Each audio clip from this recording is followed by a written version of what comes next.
the industry down here has felt the first real Miami summer in 4 years. So now I think all the new kids on the block, and by that I mean like everyone that's not from here, is experiencing this very slow summer and being like, where the fuck did this come from?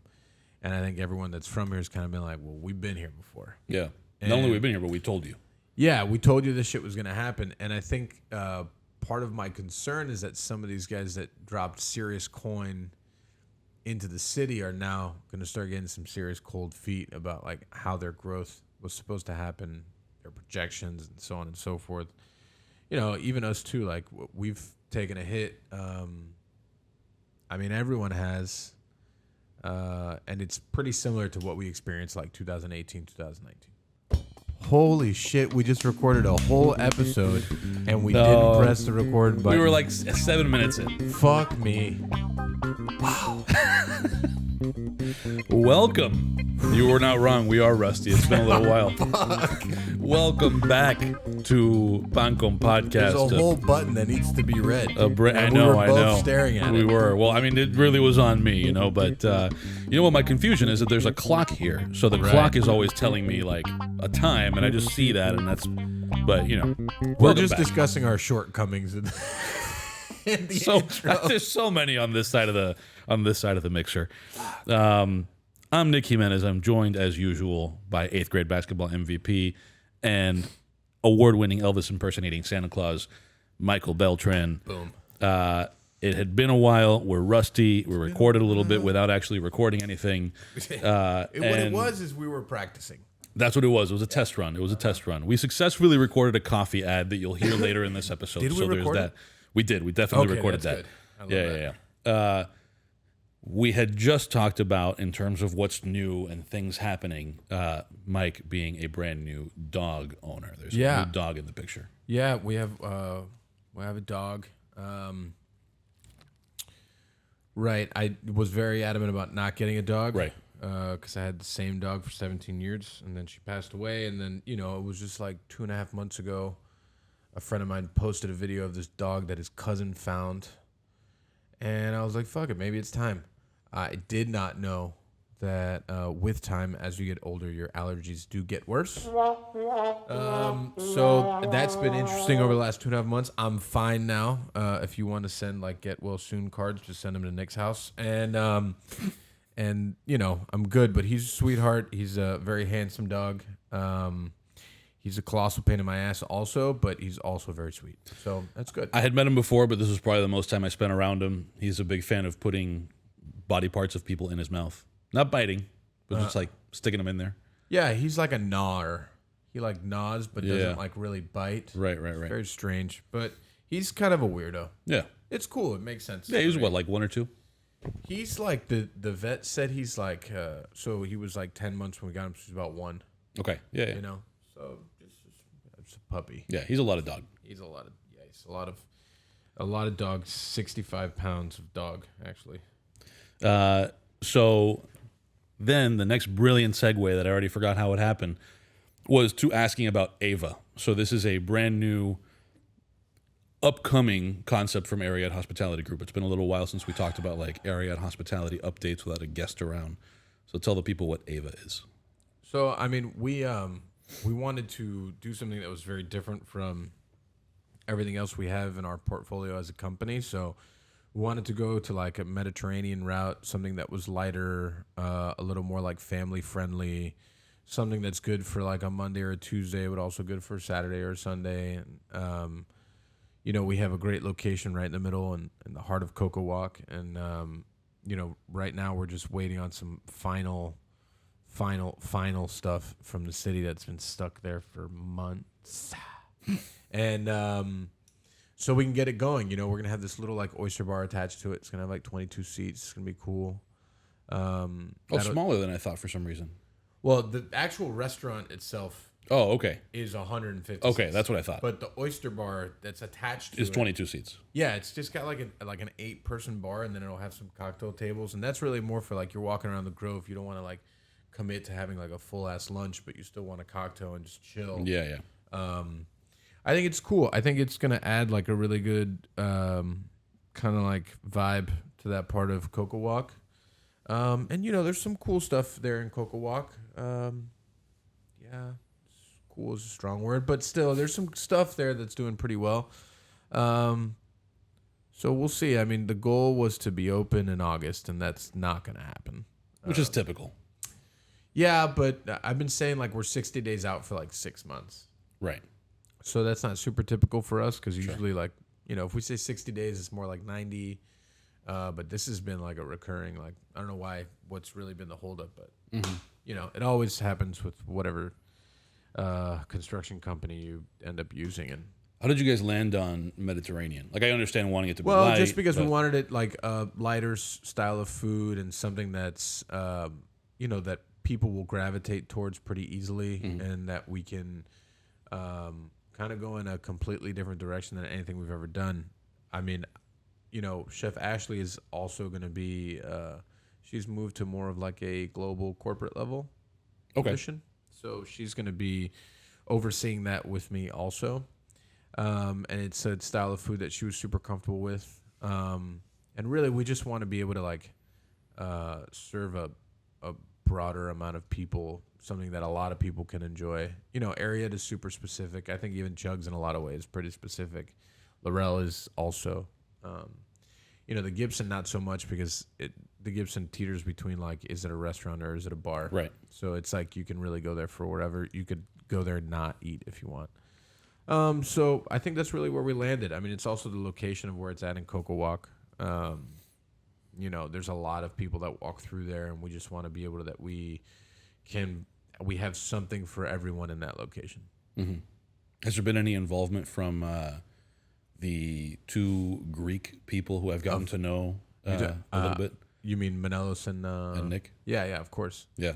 I mean, I talked to Nick a lot. I mean, no one's gonna know Greek food better than the tall Greek dude. So, Ashley and I bounce ideas off of him all the time, and just kind of like get his feedback. And he's been. I mean, he's also a pretty solid cook, Nick. Yeah, I've had just one thing he's made. Yeah, and it was a good time. Yeah, I mean he's made stuff for us too, and it's been like, yeah, this is cool, super down. So, and just putting our twist on it and trying to make it like applying it to a restaurant setting, it's always different than like when you cook at home. Yeah, of course. So, yeah, I mean I'm pretty pumped for it. I think it's gonna be cool because we've been doing a lot of the same style of food for a long time, which I love, but it's also cool to do something different. Nice.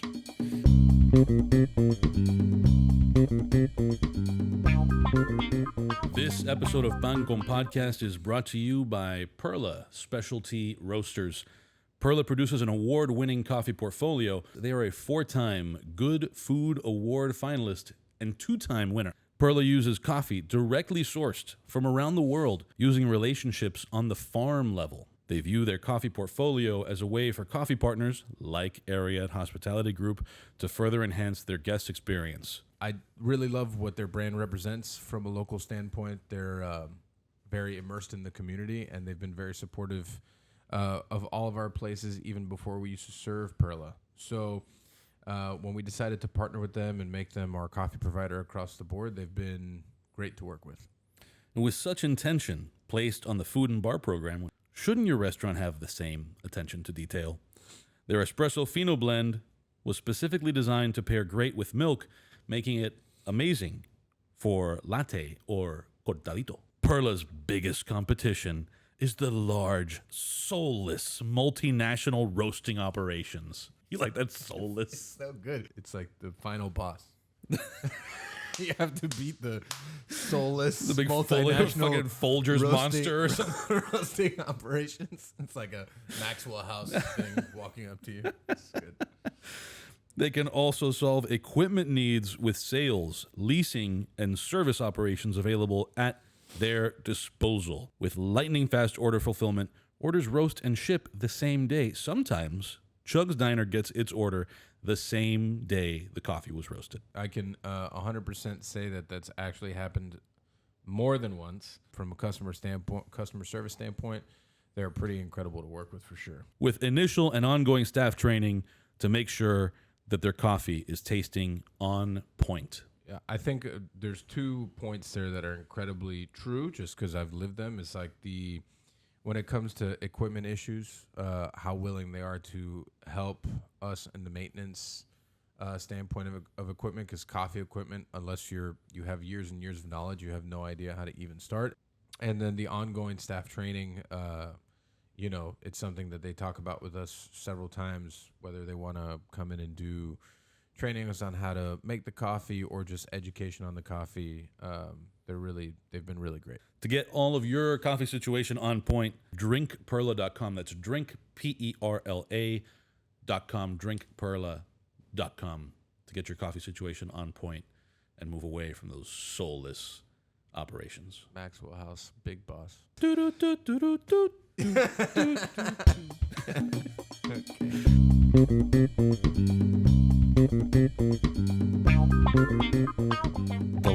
last time we recorded it was pre El Vecino opening. Yeah. How do you feel about it? I mean, you spent a lot of time there, man. Too much time. Yeah, you spent a lot of time there. more time than I was expecting to be there. You like it there, I think. I do. I just have other things to do. Yeah, that's fine. You totally can go do other things too. Yeah, I mean, you can. I just think that like that. I really feel like that space. One, I think it came out beautiful. Yeah. I think, and I think you could agree with this because we said it from the beginning.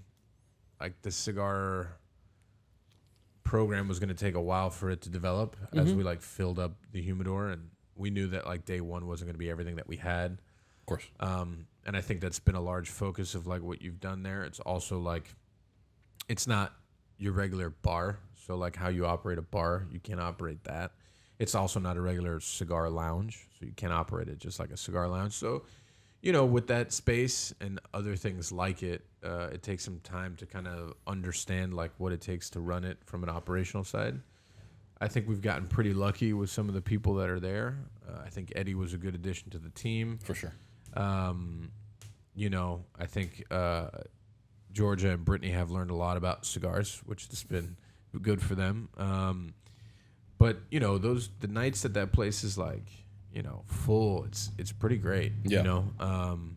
And I think it really executed everything that we wanted it to be, which was like a more high-end finesse approach to kind of like what we all grew up with, from a service standpoint, from like small service touches to what the room feels like. I think that's all cool. Yeah, I think it's pretty much everything we wanted it to be or expected it to be, in light of the fact that it's in that Miami World Center situation with all the construction, with the new development, with all the rest of that.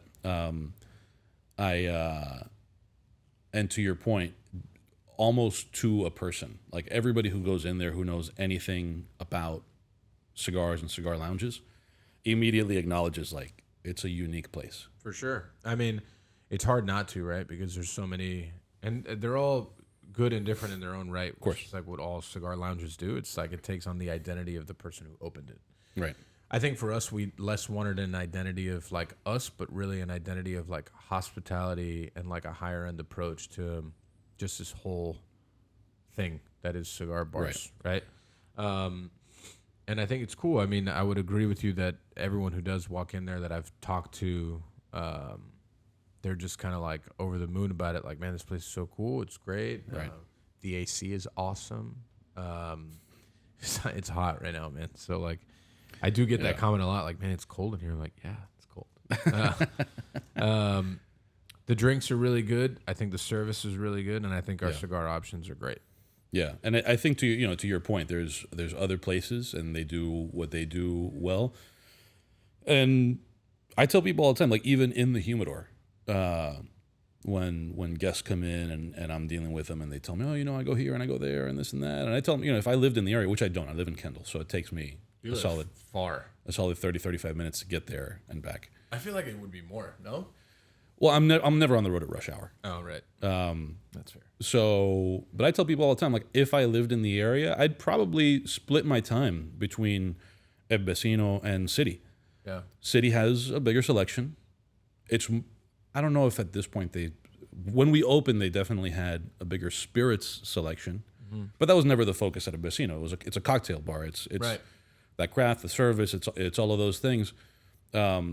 But even people who love other places come in and they're like, "There's nothing quite like this Yeah. anywhere, really." Yeah, I mean, the artistry of being able to make like a solid classic cocktail along with the signature cocktails that we have on the menu, I think is like something that's very tough for cigar bars that have booze, because a lot of times it's not a focus. And for us as a company, it's always been a focus. So it was a little bit easier for us. And, like I personally, I'm a cocktail drinker. So, I don't ever go somewhere and ask for like a Macallan neat.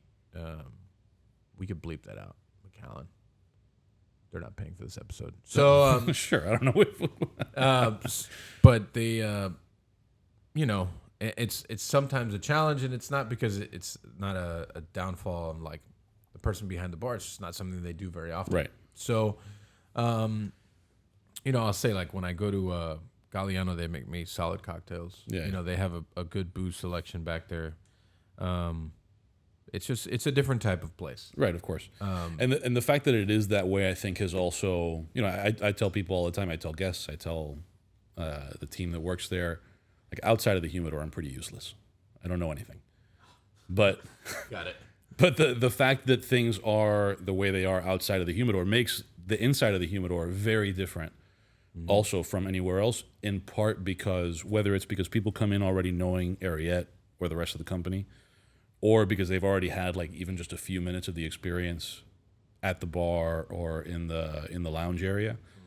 By the time they get to the humidor, they're already in a different place and they're ready to like be guided to new things. Sure. And at that point, it's not like, oh, do you have this thing I want? It's like, whether teach me something or recommend something to me, they're already in a different place in their heads. Right.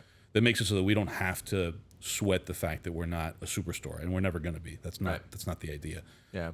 We don't have the space to be one either. That's not just never. It was never the idea for us. Right. No, even with the space, like even if it were there, it wouldn't make any sense given what the experience is outside. So, it's been cool to be around it and to get people's feedback and all that, and it's growing steadily. And I think the most encouraging thing is what percentage of people become regulars almost instantly. Well, that's something else that I have said a lot over the last we've been open 3 months. Yeah, May 5th was the first day, and today's the July 20-something, 28, 27. Right. So it's like that place is going to be step by step growing a clientele over time. Right. Like building a regular base of people that want to go there often. And I think that it's like that with a lot of cigar bars, lounges in general. It's like, you find that spot that you want to go to that has certain type of service or a certain drink that you like, or just like the vibe is what you want it to be, and then you just keep on going back and you keep on going back. And usually cigar smokers are pretty routine. And I think that's been like the best thing is that now, we've opened up our membership program. We have some members. We're going to continue to grow that some more, and just really steady. And you see it a lot in the financials. It's just, things are becoming pretty much more consistent from the fact that like it's kind of, you see the same people coming back over and over, right. and then there's new people, and then they're going to start coming back over and over also. Right. So that's cool. I always said that it was going to be that place that took a while for it to develop, but once it did, I mean, it would be strong on its own. Yeah, the sort of emblematic regular couple that I always refer to, or it's this married couple that come in usually on a Saturday or a Sunday. They pick up a box of Padron 1926 number 35 natural. They split a snack, glasses of wine, smoke one cigar out of the box each, take it home, smoke through the rest of the box, and come back and do it all over again the next week. Yeah, it's super routine. Yeah. Yeah, that's incredible. Like they know exactly this. In fact, we don't have that cigar on the shelves. We just keep it set aside for them. Oh, that's cool. So at any one time, we have like 5 boxes of that because we know they're going to keep coming back, and that's their thing. They've got their own little like thing set aside. So we'll pick up more and more of that, and I'm also looking forward to like expanding the selection, call it strategically or whatever. Strategically, because there are brands that are not in the humidor that we definitely want in there. So if people are this enamored with it now, when that side of it is really like more and more fleshed out, it'll be all the more better. Yeah, I think strategic is a good way to put it. I mean, what are one of the brands that you want to have in there that we don't know? We don't have anything Plasencia. Oh, right. Yeah, that's a big one. I mean, I could rattle them off. Plasencia, my father, we don't have a lot of like the smaller, call them, I'm not a big fan of the term, but like boutique brands like Roma Craft, Tatuaje, Viaje, Warped. Davidoff is on its way in. And we don't have anything Honduran. So probably, I won't commit us to anything in particular. I mean, I'm not committing us to anything by rattling off those names from before. La Flor Dominicana is not in there. Aladino, which would be a Honduran brand that I would, that I'd like to bring in. I tried those. Those are good. Those are solid. Yeah. So, there's a lot of stuff that's not there, and we'll never, we're not going to have all the things, because it's not a place to have all the things, but there will be, more. And we also wanted to, like, aside from, just wanting to do it at a certain pace, we also wanted to get a sense of, like, okay, who's our clientele? Because that whole area is brand new. Nobody knows how people behave there. I'm sure it's been sort of similar with Laurel. Like, maybe you went in with certain ideas about who would be there, and maybe you learned some things about who goes to Laurel and who dines in that. Yeah, I mean, I think just the area is still an unknown, right? Exactly. When we opened, we were supposed to open alongside 4 or 5 other brands. Yeah. That are nationwide, and none of them are open. Right. So there's really like very little actual foot traffic. Mm-hmm. Everything that's there is like people that are coming to us or people that live upstairs, which is cool. But still, I mean, we don't eat what it's super, super early to be able to call like what it's really going to be. It's still going to take a couple years, I think. Yeah, for sure. I mean, I swear it was like supposed to be 3 other restaurants supposed to open at the same time that we opened, and they're still like shells. They haven't even started construction. Yeah. Which one? Earl's was one of them, maybe? I don't know. I just remember Maple and Ash. Okay. And they're supposed to be like the next up. At least it looks like that from... Well, I mean, they were actually... originally, they were supposed to open at the same time as us. Oh, wow. Yeah, so they're definitely behind the 8 ball. But who knows like what happens internally within a company that caused them to do that. But yeah, that was initially when we first signed on, that was what they were telling us. Yeah. So we'll see. Cool. What's happening in Cadillac King World? Well, nothing. I mean, just Cadillacs are all broken, so that's fine. Okay. I think it's something that's interesting to talk about since we've just been gone for like 2+ months. Mm-hmm. And a lot of people that listen to this stuff are obviously all in the industry. And I think that everyone, if there could be like a call-in right now and everyone would agree, the industry down here has felt the first real Miami summer in 4 years. Yeah. And I think that's a really big thing to talk about because, internally we talked about it a lot, like what the off season was going to be like for us. And I kind of, I made a call. I was like, I think, it's going to be kind of like what it used to be, just because if you think about time frame of how things have worked out over the last like 3 years, it was like COVID time. And then post-COVID time, it was a weird time in that summer. And then it was the first post-COVID summer where everything was still closed, but we weren't. So, like, Miami was just, like, fucking bananas. And, like, everything was doing season numbers in July. And then it was similar the following summer because a lot of people moved here and they had just moved or whatever.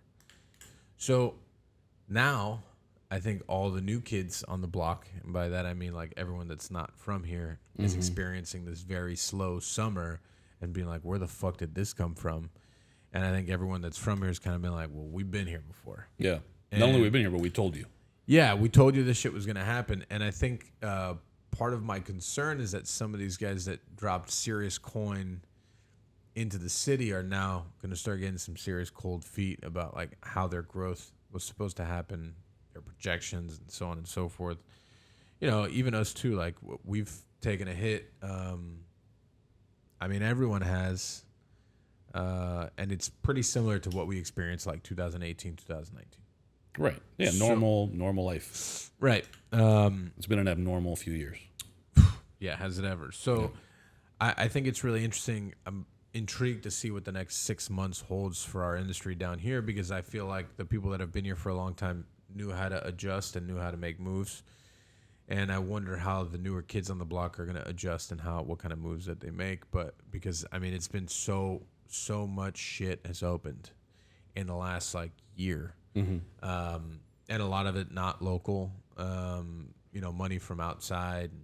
So I'm intrigued. It's definitely been a normal Miami summer. It's been as hot as ever, and it's been as quiet as ever. And, by using like how it used to be, it usually stays like this till like October time. And then you kind of go into like a new, you go into your season and you're good for, 6 months or whatever. And then you do it all over again.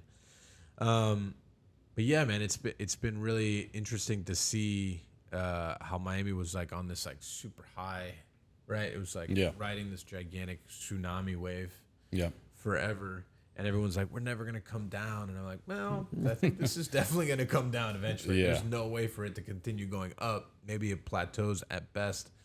But we're going to hit, this shit's going to end. Yeah, even if summers get better, there will be summers. Yeah. Like there will be these dips. No matter what, people will go on vacation. People will say it's too hot. People will go somewhere else if they can. And that's exactly what's happening. And I'm intrigued to see what like season brings. I'm intrigued to see how many new restaurants open over the next year, because now that we've experienced the summer again, maybe people will be like, I guess, a little less trigger happy when it comes to like, let's just open up more shit. Let's just do it all. Let's open up whatever in every corner of South Florida. I don't quite know if that's going to happen anymore. Right. But only time is going to tell. I could be fucking super wrong. But I just feel like that's what's going to happen. And, I've talked to so many other people in the industry in a position like mine, just, operators, chefs, operators, whatever. And they're like, yeah, we're back to normal when it comes to like what summertime means. Right. So we'll see. Yeah. And I'll be interested this summer. It's too soon because we're still in the like people figuring it out thing. But I kind of wonder whether a Vecino will have a season. I think it'll be the inverse. Oh, yeah? You think it'll be slower during season? It's too hot to smoke on your balcony. Oh, fair. Yeah, that's true. And then come November, December, you want to smoke with a view on your balcony. You want to roast a pig and do the thing with a cigar. Well, they still got to buy their cigars somewhere. No, of course. Yeah. But I'm saying, like, where are you going to smoke for? Because some people sit and smoke for 4, 5, 6 hours. Yeah, no. This is the time you want air conditioning. And very few people have the, luxury of a, ventilated cigar lounge in their home. Yeah. So, I mean, that's an interesting point. I also think that during season, though, we're just going to have, like, more people here getting out of work, doing things. Who knows? We'll see. Yeah, honestly, like, the first year of any business is, like, it's kind of like... That's what I'm saying. This summer means nothing. You're rolling the dice of seeing, like, what exactly is going to happen until you have at least 18 months of data to be like, well, this is what happened. Now let's see if it happens again. Maybe it'll increase, maybe it'll decrease. But data is the only thing that's going to show you, like, how regular something can be. Right. And it's also like a place like that. It's like, what kind of like holiday packages can we do? How many cigars are we going to sell during the holidays? And that's a whole different part of the world that I have no idea. So, we'll see how it goes. Yeah, we talked a bit about that in other discussions of it, of like how much of it is basically retail. Yeah. That's sort of new for the group. For sure. Without a doubt. What else is happening in the world outside of... Man, Sinead O'Connor just died. Yeah. She just died. She did. We lost a legend, man. Did you have strong Sinead O'Connor feelings? She just reminds me of like a... reminds me of like a... Because my sister's older, so she used to listen to her shit all the time. Okay. So when I was like, man, Sinead O'Connor's gone. Jeez. Yeah. Bummer. She was an interesting character. Was she? Yeah, I mean, she was like... I don't say that facetiously. She was an actually interesting personality, very like polarizing. Yeah. But yeah, she was an interesting character. Well, may she rest in peace. Yeah. Yeah.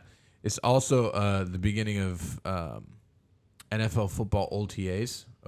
Like, okay. It's the beginning of camp. That means that we are if I were to guess, 6 Sundays away from actual football games.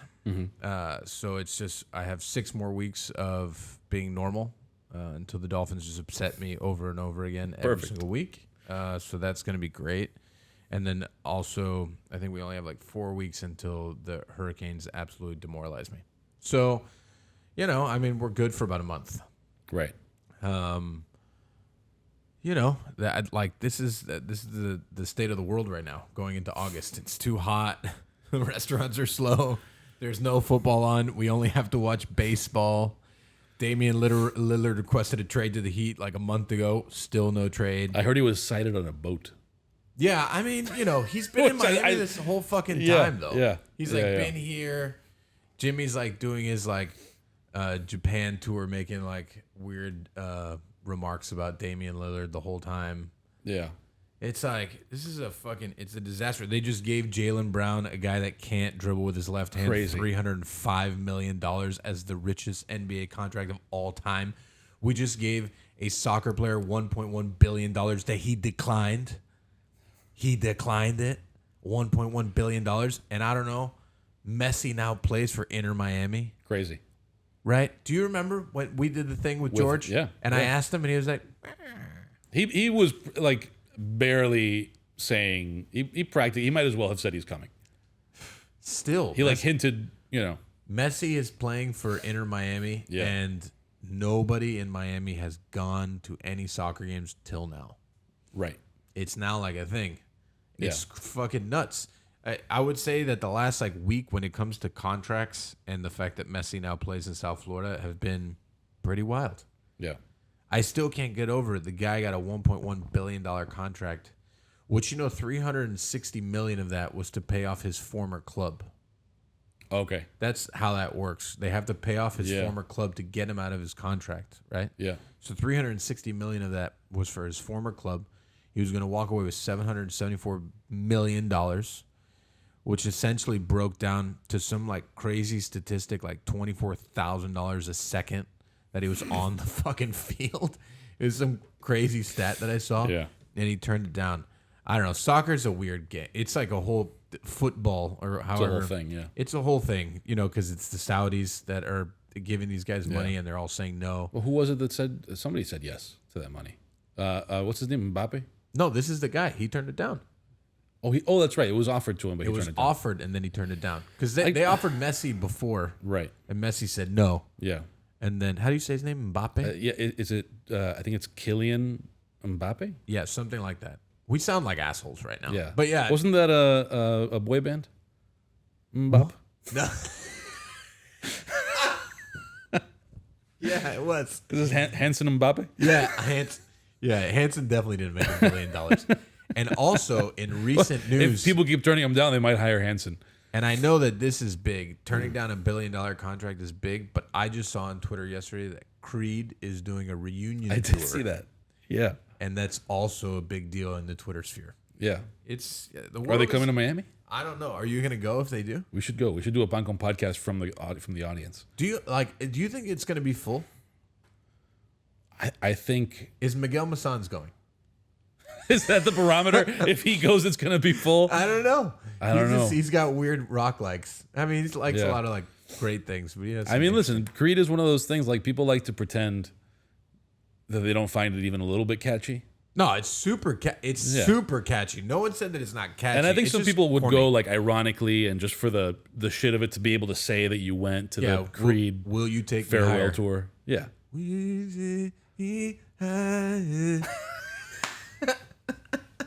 All the things. Oh shit! I thought that was the applause button. Yes.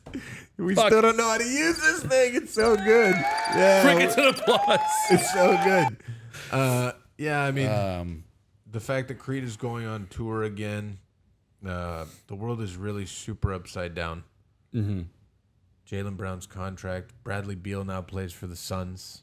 Right. Do the Suns have a super team? I don't know. Kevin Durant, Booker, Bradley Beal.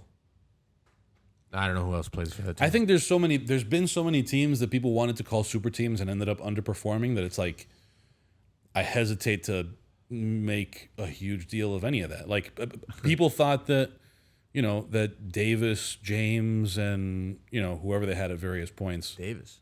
Yeah, Anthony Davis. Oh, Anthony Davis. Anthony Davis, LeBron James, and No, the best quote ever is Ben Simmons, James Harden, Kevin Durant, and Kyrie Irving, and Ben Simmons being like, "Yeah, it's going to be a problem." They collectively together played 30 games. Yeah. Collectively, and then Ben Simmons can't score any points at all whatsoever. So that was I think that was still the biggest failed experiment when it comes to super teams. Super teams. So, the Anthony Davis, they won a championship, didn't they? In the bubble. They beat us. Yes. They beat us. Yeah. Does that not count? It can't, but I think we had so overperformed. I'm not saying they're not a good team, but they're not like a world dominating force like people thought James and Davis together would be. Yeah, that's fair. Who the fuck is going to beat Jokic? I don't know, man. We haven't done a podcast since we lost in the finals. True. I mean, that shit was tough. We sat in these same two seats when I said we will not beat Milwaukee. Mm-hmm. And then we beat Milwaukee in 5 games. Yeah. And we went to the finals, which I was okay losing to the Nuggets. Yeah. Because as long as we don't lose to the Celtics, I'm super fine. We don't lose to the Celtics or the Knicks, cool. Losing to the Nuggets, they're a really well-coached, well-ran team with really good stars. And just nobody likes them for some weird fucking reason because they're just a bunch of normal dudes that are really good at basketball. Yeah. They're not like these gigantic names like Anthony Davis and LeBron James, Kevin Durant, Devin Booker. I mean, Jokic looks like he could be your PE teacher, right? And yeah. he's still one of the most incredible basketball players ever. Yeah. It's the strangest team I've ever seen. Bruce Bowen was crushing us. Mm-hmm. He just signed a 2-year, $40 million contract. Nobody knew who that guy was last year. So, I don't know. The NBA is a very strange place, and as you see, fucking Justin Herbert lost a 24-point lead in the playoffs and just signed the biggest contract ever for a quarterback. I don't understand. It doesn't make any sense to me. They signed him to a 5-year extension for $260 million, and it's that's wild. He lost to Trevor Lawrence and the Jaguars in the first round of the playoffs. It was up by 27 points. Yeah. And I'm like, I don't. Yeah, somewhere an agent has really earned his commission. Agents, man, when they get the right client, man, they're just fucking.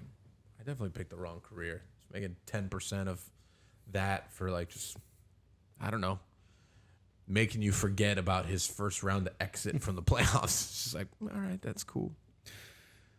We're roughly at the 35-minute mark that we talked about signing off on this one. I'm out of here. We're rusty. It's fine. You bear with us. We're getting back in the groove. We're getting back. How Pancom Podcast got their groove back. There you go. Yeah.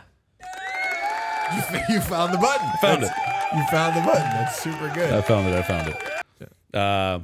So, yeah, with that, this has been Pancom Podcast. Drink Perla coffee. We're gonna. Let's do our parting recommendations. Let's do it how it's supposed to be. I've been thinking about. Can we practice a lightning round just for free with us? Yeah. Who's asking the questions?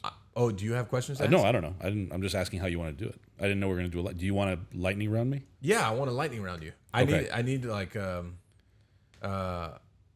yeah, I've thought about this. So we'll make that the Patreon only thing. The first ever lightning round where I'm being lightning rounded. But do you have any parting recommendations? I just rewatched the show Longmire.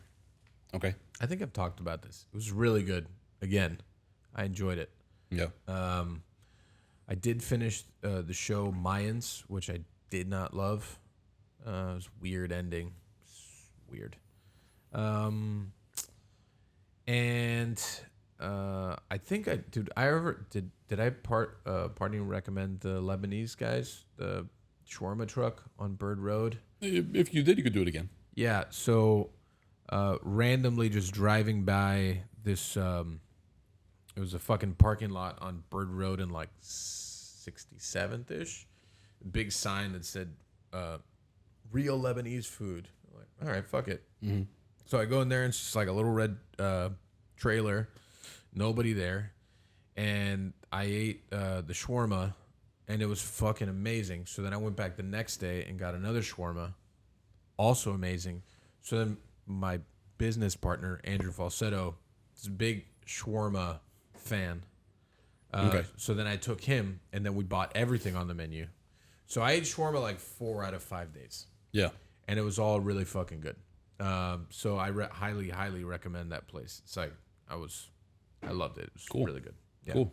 I am going to make just one recommendation. It is another podcast that we don't own. It's called Kill Tony. And I have watched a ton of Kill Tony lately. I recommend watching it on YouTube rather than listening to it, but you could do either one. It is a recorded live, which we sometimes do in front of an audience. But it's all stand-up comedy. So what they do, it's Tony Hinchcliffe, who's a pretty big name comedian. Him and a panel, usually a panel of 1 or 2 other comedians, and they're on stage at a comedy club. For a while now, they've been recording at the Mothership in Austin, Texas, which is Joe Rogan's new comedy club.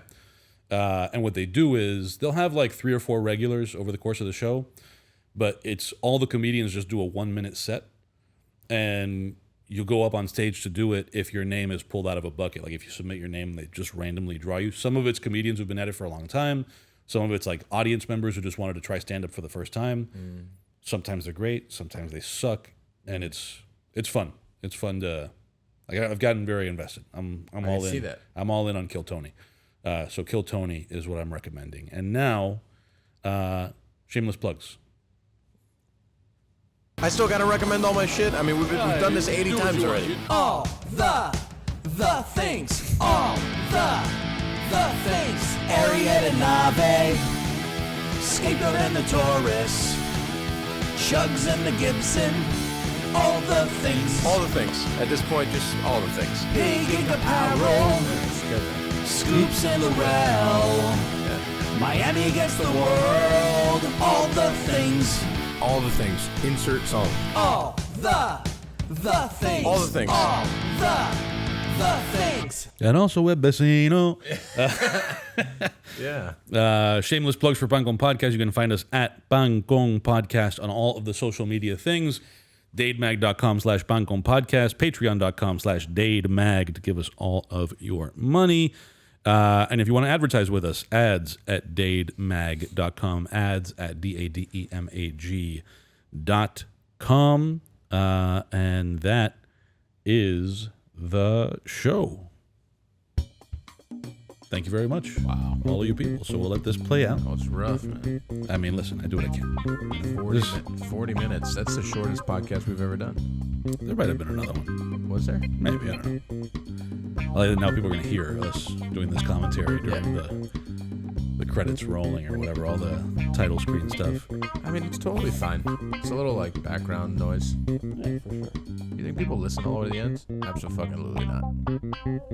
I would have 86 this already. I'm out. Peace.